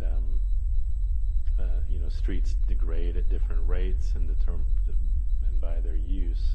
Then you guys go back and look at some of these things, so maybe it was just, I think it's important to believe. just popped out as odd to me. Yeah, no, this is Craig. That was a really good observation. I think it's important to believe these results and use them. There is a quality control in these 2-year processes that the streets are initially observed and then spot checked by someone else from the company that is also trained in rating the streets. So I don't want to speculate at this time why that fairly new street is in poor condition, but I think it's in poor condition. Anything else, Councilmember Harvey? That's all, thank you. Yeah, I wonder if Aretsky is at the bottom of the hill there. I'm not sure if it lies slightly lower than the bottom of the hill, but it might have a drainage issue. Who knows? Vice Mayor DeLassa, you have a comment? Yeah, a couple of questions for staff. When it comes to a PCI number going up or down, and it takes a serious move of that needle to make that thing even move, I know I can see that. But are more dollars available to leverage from other sources like federal or state government, whether the PCI is really low or really high? I'm just kind of curious if that even makes a difference as far as leveraging dollars. No, it's not. The important thing is that we're certified, so we do the PMP every 2 years. But I don't believe there is an incentive that you do become additionally qualified. Okay. I would need to look at the SB1 language to see what happens with cities that have PCIs in very excellent condition, 70 or 80, and see if it does affect those cities. So I might have to get back to you on that. That's an excellent Yeah, I question. mean, I would hope that it would affect them in a negative way. In other words, fewer dollars would be available from other sources because they're in a state, in a condition where it's much better. Maybe they can maintain it with their own budgets. I don't know. I just was throwing that out there. But one thing I do want to bring up, and I mean, I've heard it and I experience it regularly, is the most recent pave job that was done on Old Red. It's got issues. And I don't know, I know we've asked if that's ever gone back to those contractors for some kind of retribution, or is it beyond the point of no return and that onus is on us? And if it is, if the onus is on us, I think we need to look at the possibility of putting some dollars in the budget towards that. I mean, that's the major thoroughfare. I know it's kind of this quasi-county road, so I'm not quite sure, where all the responsibility lies, but for as new of a paved job as we have on there, there's definitely, I mean, most of it is in great shape, but there's just a couple spots closest to La Plaza that are just horrific, honestly. So I'm not asking for any kind of an answer right now. I'm just replanting that seed, and when that sprout comes out of the ground, I'll be all over staff once again to say, what are we doing about this? Because it's something I think we need to deal with. I would like to respond in that we're being deliberate in what we do to fix it, because that's about 5% of the roadway that was improved from 116 to La Plaza, and the rest is holding up really well. Yeah, it is. So we've heard from the consultant and just our own observations that there's something happening perhaps with water coming up through the pavement that's causing that section to fail. And so without really knowing exactly what those conditions are, we're rushing there and doing a repair, we're kind of setting ourselves up for another failure. And so we want to make sure we do some testing out there and get it right the second time around for that section of Yeah, it road. is a small piece. I totally agree with that, but it's so noticeable. And do you think do you have an idea if that water source, is that from pipes, or is that some kind of a natural seepage, or no idea at this point? It could be, it's unlikely to be pipes. It's more a groundwater, shallow groundwater situation, maybe a perched water, and something to do with the way that pavement has deteriorated over time, allowing that water to come in. So again, we really have, we haven't had experts come out and test that section, so I can't really say That's for fine. sure. I appreciate that. I mean, I'll just, I'll be that little gnat that's buzzing around City Hall just saying, how's that road looking? How's that road looking? I will add that even though it hasn't been tested, we're working on getting it tested right now. That's So great. I mean, it's in process. There's a process. And I'm going to reel us all in here because I think we're looking at a 5-year plan as opposed to looking back in the past when we might be wandering off topic. So I'm going to pull us all back for just a second to this if I could. So my last 5 seconds would be something I reiterated earlier, and that is, if we're putting money aside for future projects, we may want to be thinking about this one. A good point. Well heard. All right, let's see. So, let's see. I have a few comments, and so you're looking for some direction, I think, in a few things, but I'll save that for after public comment. The one question I did want to bring up, both in lieu of this as well as a few other things, we will be having a second review of these, closer look at these streets rather than this after this first path as we pick what repair modality you're going to choose. I ask that simply because just walking down Benson the other night and talking with a member of the public about roads, people have a lot of interest in roads. They're very pleased about the work that's being done in the direction we're going with focusing on that. But looking at Benson, it didn't, and again, untrained eye, but our take was, oh yeah, this is not like Loretto down the street. Loretto, I can see that's easily a full depth reclamation. I looked at this and it seemed it's listed as either FDR or the next up treatment. So I just wanted to hear that we're going to have somebody go take a deeper look at all these streets before we finalize their classification of repair.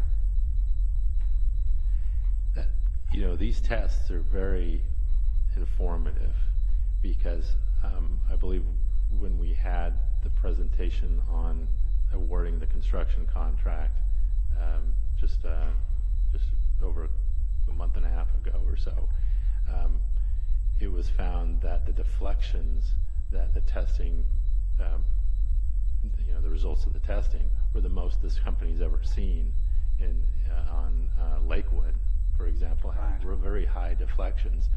So to the naked eye, looking at the roadway, you'd think, oh, why doesn't it just get an overlay, which is a less expensive and involved treatment? But the testing shows that the roadway is on the verge of pretty significant failure because it doesn't have that base support. So it could be a base condition that's degraded, and it might not be readily apparent to the naked eye for somebody that isn't. That's a very helpful answer. That's correct. Good to know. And if I may, the other roads that might look pretty poor because they've got a lot of alligator cracking, as they say, but it's maintaining its shape, might have a very solid base. And so that does lend itself to just localized dig outs and then an overlay. Interesting. That's exactly what we And you would think, the layman would think it would be exactly the other way around. So this is very informative. Just takes the guesswork out of it. That's good. Thank you, Mr. Scott. That's what I needed to hear. All right, if there's nothing further for questions for staff, I'm going to open it to public, see if anybody wants to comment. Mr. Barrich.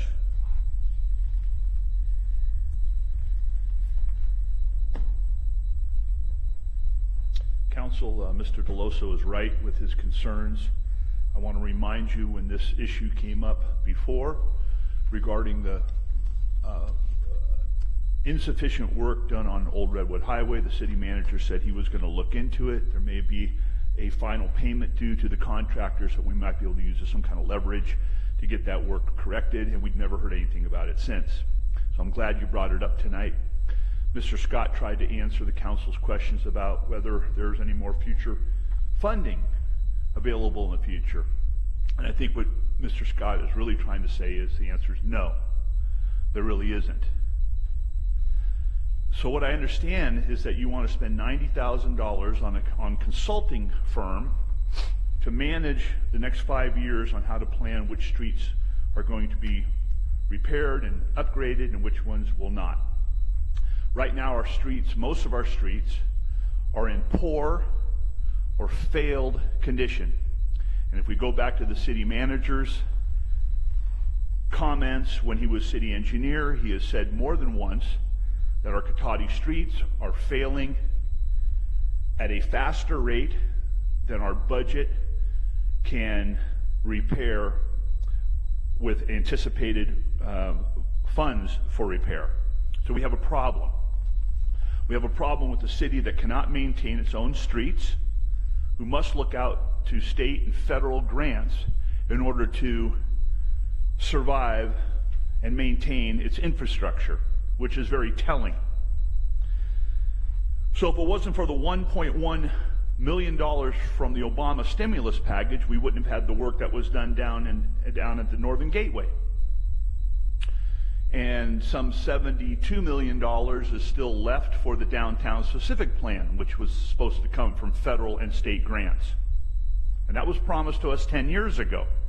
So we've gotten $1.1 million. So I'd like to see from the City Council, how many of you think there's any chance in hell we're going to get any federal stimulus money from the Trump administration? Well, I would agree with you. None. So that leaves the responsibility on us. Now, some years ago, maybe we thought that we would not need the street repair because Cotati was going to become more walkable. We were going to be riding more bikes. We would see less traffic on the streets.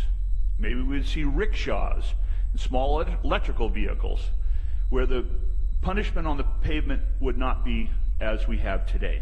But the fact is, we have a situation where the city cannot possibly catch up at the rate that the streets are failing, which means that you cannot manage our town effectively. Thank you, Mr. Barrett. And nicely timed. You hit it right at 3 minutes.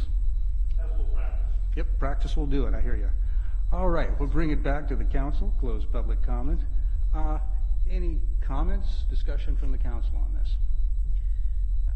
I just think it seems to be a deeper dive, and it's going to give us a little bit more thorough information and be able to manage that a little bit more effectively. If that would be a good summary of that. Okay, thank you. Anybody else? Councilmember Harvey, anything you'd like to share? No, I'm good, thank you. Very good.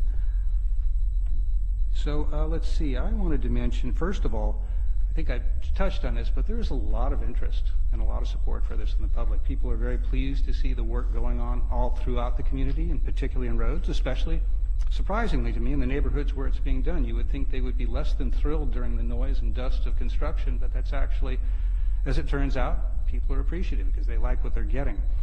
And the few I've talked about how we're looking at longer term, trying to actually set aside an order for how we approach streets, really like that too, because that becomes the number one question in other communities now, in other neighborhoods, as they see what's happening, for example, in L sections, like, ooh, what about our streets? What's next?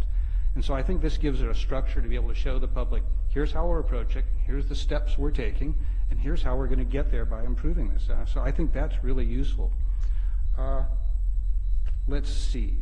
I do support the grouping of L section. I believe you were kind of asking that. I would say that I think that's a logical direction for next year's project. It just makes a lot of sense. And I would add to that, you were pointing out, Mr. Scott, the general problem that our pavement management program, using logic, since it's designed to do that, will always want to repair at various spots throughout the cities those streets just on the cusp of getting worse, to do a simple overlay and be more effective use of money. And it puts us in a difficult position of how to group these and how to decide when are we going to fix the streets that are worse. And I would suggest, as you look at logical clustering, I believe you use that term, and that's perfect. When we find projects that cluster together, for example, as the second part of L section, it makes 100% sense to include, if we can afford it and if the budget allows, those streets that are more failed. It would be crazy to me to go through and do all this work in L section and then, for example, leave Loretto terribly alligator just because it's not cost effective. I think that's the one time it makes sense. So perhaps we can have a mix of both, being very thoughtful about to kind of cluster our projects so we derive the maximum bang for our buck for the public, but also try to improve these long-term streets that have needed repair for a long time by just using that simple clustering thing that you've come up with. I think that would be something that would be appreciated in the community. So that's the only thing I had to share. No further questions. So with that, if there's no more discussion, I'd like to see somebody who'd like to make a motion. Move to approve a professional services agreement with Harrison Associates for engineering design services for the 5-year street capital improvement program, including the first year's design services through the bidding phase and contingency, and authorize the city manager to execute the agreement. Second. All right, we have a motion and a second. This leads us to a roll call vote. Councilmember Skillman? Aye. Councilmember Moore? Yes. Mayor Landman? Aye. Vice Mayor Deloso? Yes. Councilmember Harvey? All right, that is a 5-0 vote that carries unanimously, and this takes us to regular agenda item 12B, which is the Sonoma County Mayors and Council Members Legislative Committee voting requirements. This will be a very short one. It says Lauren's written this, and I believe she has, but I'll just lead you through it very quickly. I believe we discussed this at one of our previous Mayors and Council Members dinner, actually the one we hosted here in Cotati. Briefly, the history of the Mayors and Council Members Legislative Committee voting process has been one where any one vote from any one representative from any of the cities that are part of the committee can effectively scuttle any vote. The idea is we would try to get total unanimity. And that has surprisingly worked rather well for many years. We have the out for people if they're uncomfortable with a vote. They can also just abstain, which people have used. As of late, we've had some problems with occasionally one vote blocking something when the clear will of the majority wanted to go another way, and an unwillingness to use that abstention clause. So with that, there was discussion about changing our voting structure. Should it be some sort of other minimum? Is it a simple majority? Is it a 2/3 supermajority that carries? Or is it perhaps unanimous minus 2 members or 3 members, something like that? And we were asked just if there was time in between meetings to come back to our council and just get your direction. So I will just share with you that there was quite a bit of discussion about this, where I believe, it's hard to tell where I believe the slight majority of us lend on was leaning towards the, instead of unanimous minus minus 2.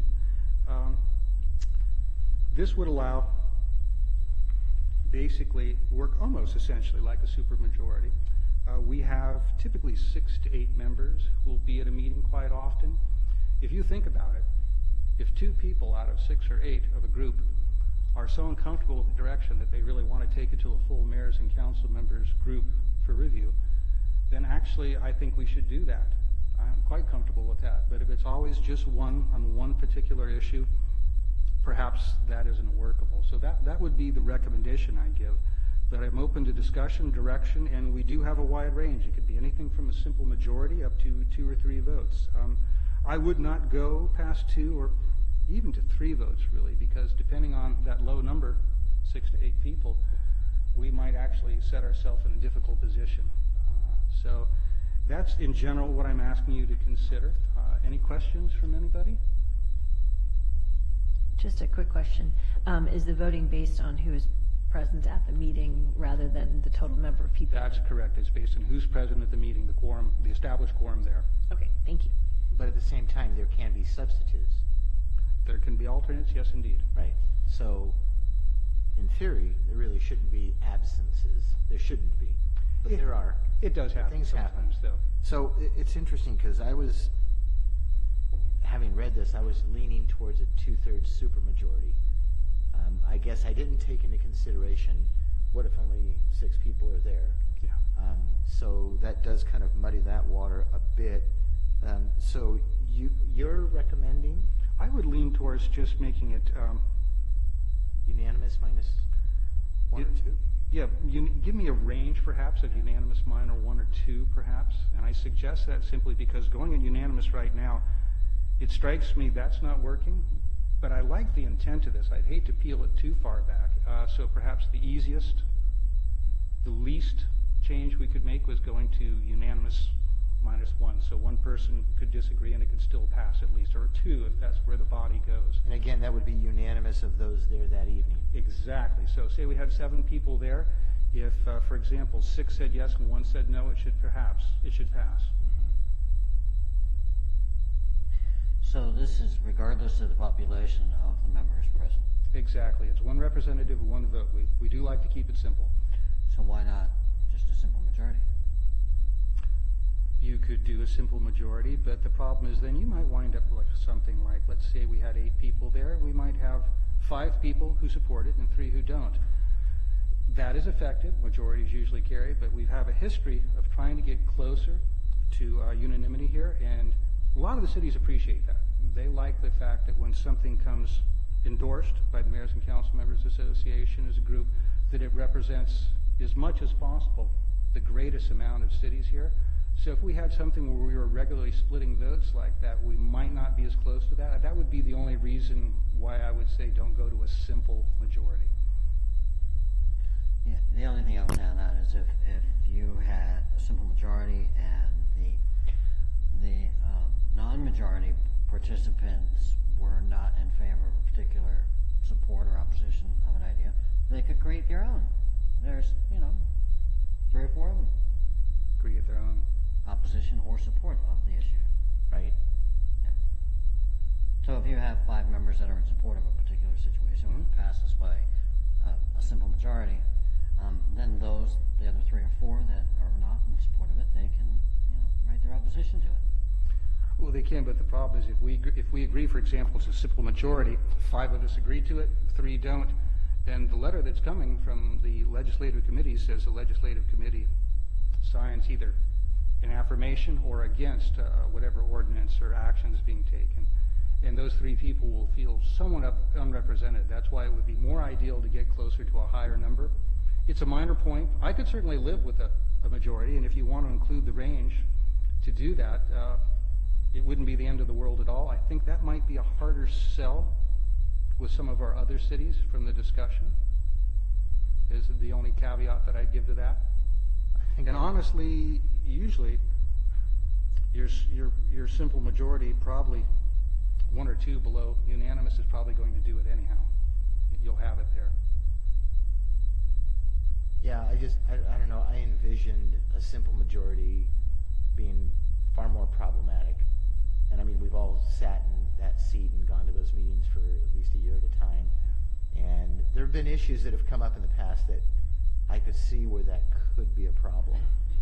So I think it needs to be a little stronger. It's interesting. Usually a simple majority is logical and the best way to do things, and something that's used in decision-making everywhere. But in this particular case, since we are speaking for every city, and remember, we're only 1 representative from a whole council. Now, I might be quite comfortable with any of you taking a direction on behalf of me, but that isn't always true for every council at all times, and puts them in a difficult situation. So that's the other value of sticking with a slightly higher standard.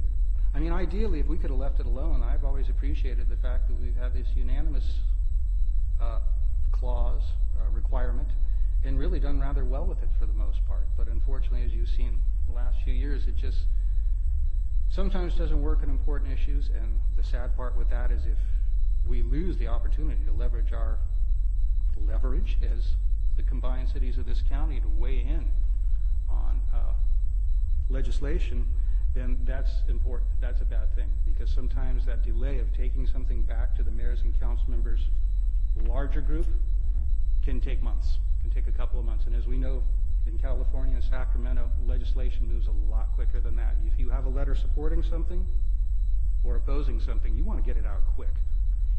And if there's an issue that comes up that we really want Sonoma County to be more unified sounding, then, well, we had a simple majority of the cities agree that we want to move this forward or we don't want to move this forward.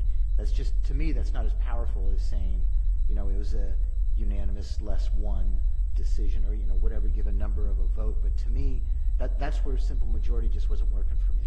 That was just...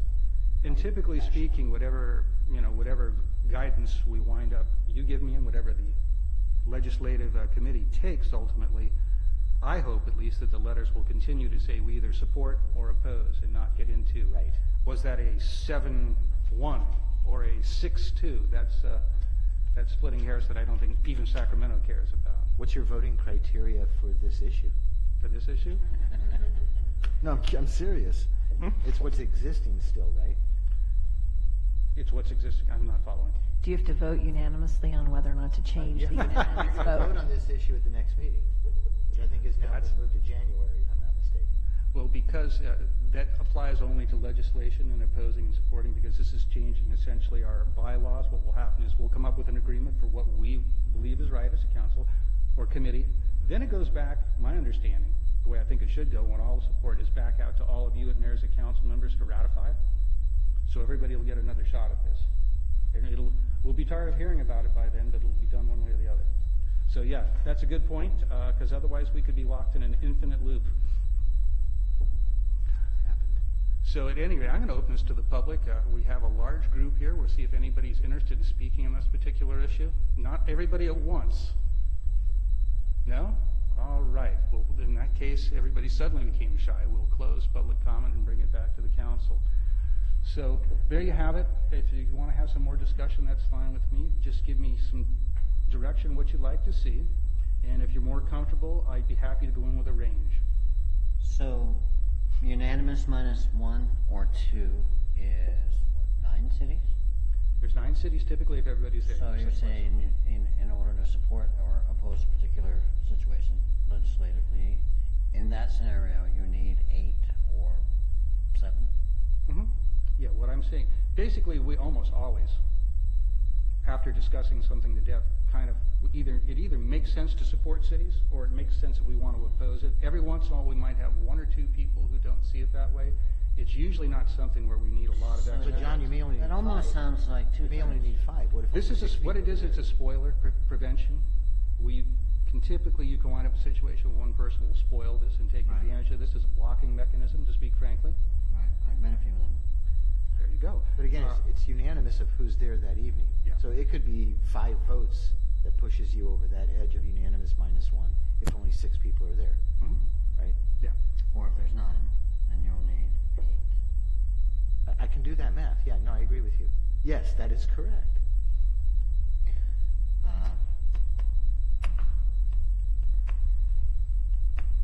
Well, my direction would be unanimous minus 1.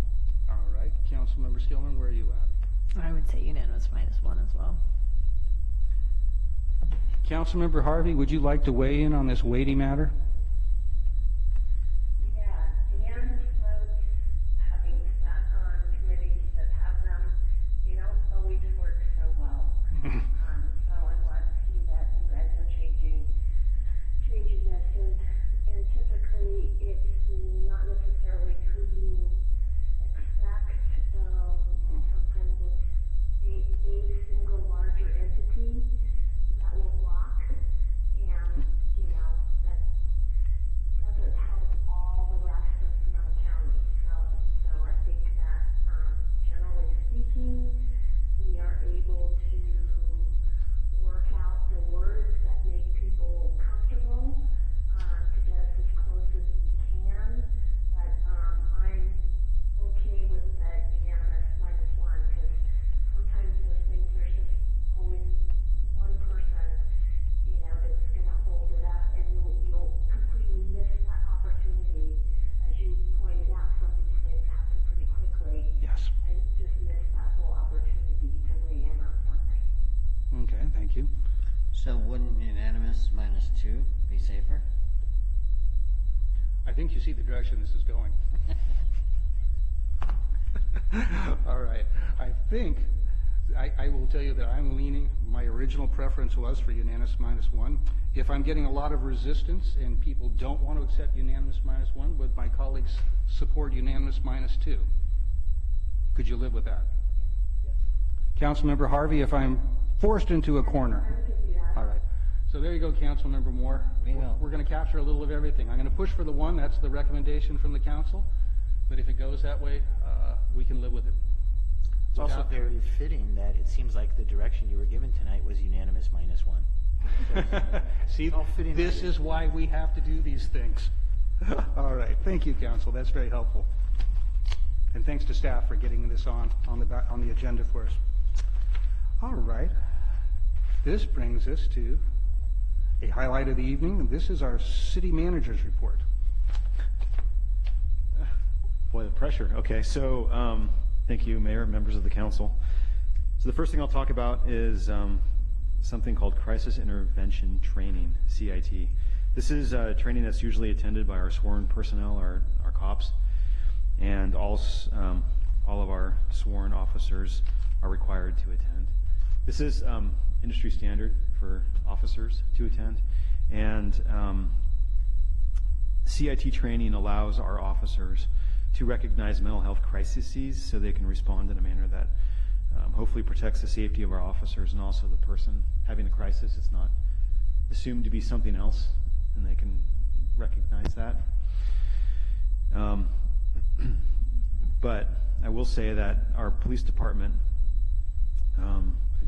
also, the first people that typically deal with these calls are our dispatchers, and because they're the ones receiving the 911 calls. And so we've been starting to train our dispatchers as CITs as well. And currently, Renee Harris, one of our dispatchers, just graduated from the 32-hour CIT course that's hosted by Sonoma County Mental Health and the Sheriff's Department. And our goal is to have all our dispatchers CIT trained. And right now we have 2 out of the 6.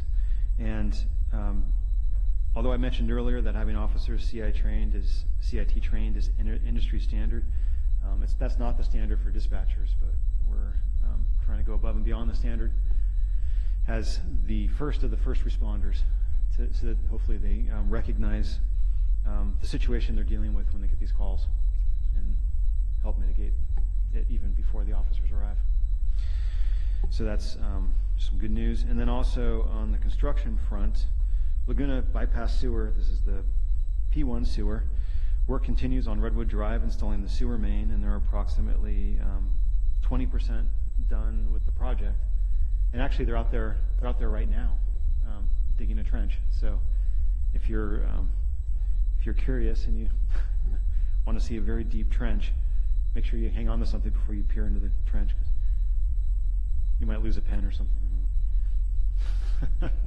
Anyway, it's a deep trench, and work is expected to be completed in February of 19, weather permitting. And work on Redwood Drive and Highway 116 both are continuing to be during the night to minimize traffic delays and also minimize business impacts. They go hand in hand. And just to remember that businesses do remain open through the project, and for your safety and the safety of the construction workers, always obey the traffic and construction signage. The lighting project came up tonight. So on that one, the lights are installed on McGinnis and Marsh Pathways. They're not energized yet, but the poles are set. So the installation of the new light poles in La Plaza Park will begin soon. So you'll start to see them putting the foundations of the poles in and running the conduits out there soon. Work's expected to be completed on this project everywhere by early to mid-November. And on the recreation front, as was mentioned by the mayor in the announcements earlier, next Wednesday, October 31st, children and families are invited to come to City Hall Halloween from 1:30 to 5:30 p.m.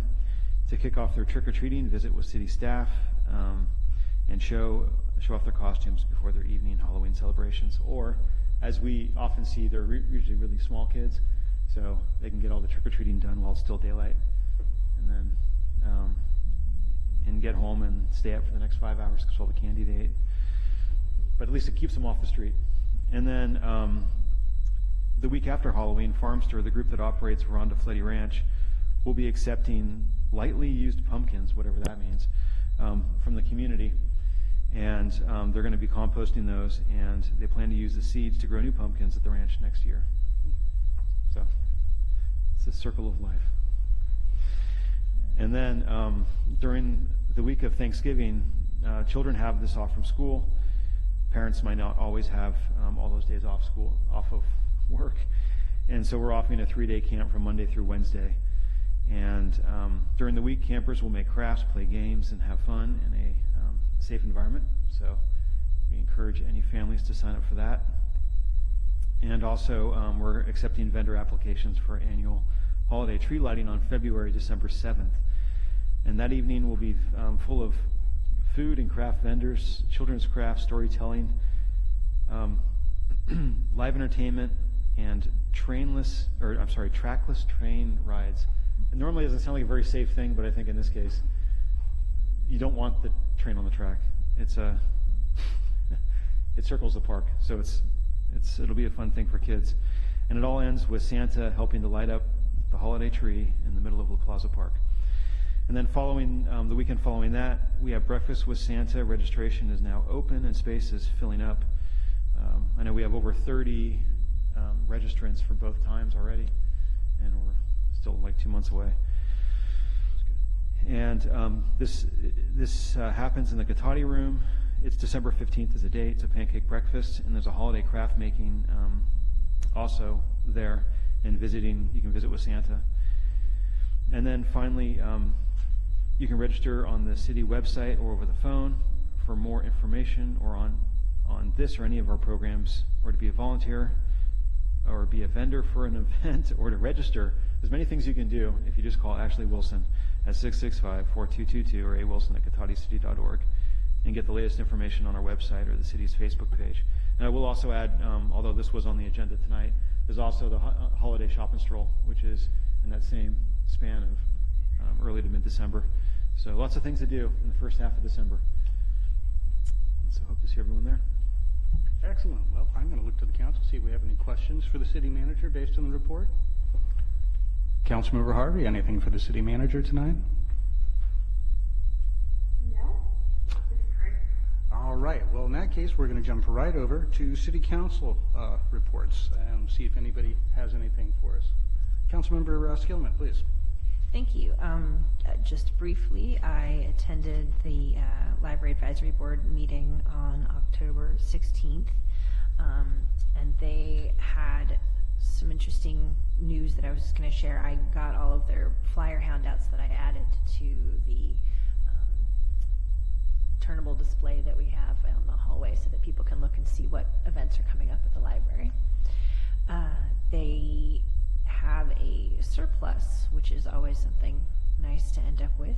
Thank you to Measure Y. And so they are going to use about half of it to update the interlibrary software system, and also invest in either creating a kiosk that's in an underserved area where you can log in and request books to your area, or a mobile van to try to do more outreach. They're also getting mobile hotspots that people can check out, like a book, so that if you have an area like in your home where you can't afford Wi-Fi or there's not free Wi-Fi available, you can actually check out this hotspot to use for a period of time, so that kids can, and you can have any number of devices, I believe, logging into it. So it's just a nice, especially because so much of school, I'm finding they require the kids to be online to do a lot of their work, or use Google Docs or something to even turn in something to a teacher. So there are a lot of folks that can't afford to pay for wireless in their homes, and so this is a nice option to be able to go to the library, just check out the mobile hotspot. And then I had even asked to, because I'm a suspicious attorney, it will automatically shut off if they don't return it by the due date. So there's no benefit to hanging on to it past when it's expired, so then they can just take it back, and then, as far as I understand, if there's another one available, they can check that out. So it's just a nice way of sort of expanding out into the areas where they don't have access to the internet. And so those were some of the highlights of what they were talking about. So all good news from the library. Excellent. Councilmember Moore, anything for us this week? No, I did attend the, I want to say the 10th annual Oktoberfest, might not have been 8th or something, last weekend. It was very well received. I barbecued 800 brats or so. I was going to ask how many. It looks like you were there all day. 800, yeah. So that was a well-attended event and went very well. Yeah. My hat's off to you. The Chamber's lucky to have you helping. And they also, a lot of the other merchants around town also participated with various discounts. it out through the community. Very good. All right, I'm going to lean back over here and see what the vice mayor has for us. This is a well in advance notice, and I don't remember the year, but we'll be doing something like our 5th or 6th annual with the California Homemakers Association right over here next door food drive, and it supports all of Sonoma County. That date is Saturday, December 22, and it'll probably be between the hours of 10 and 3.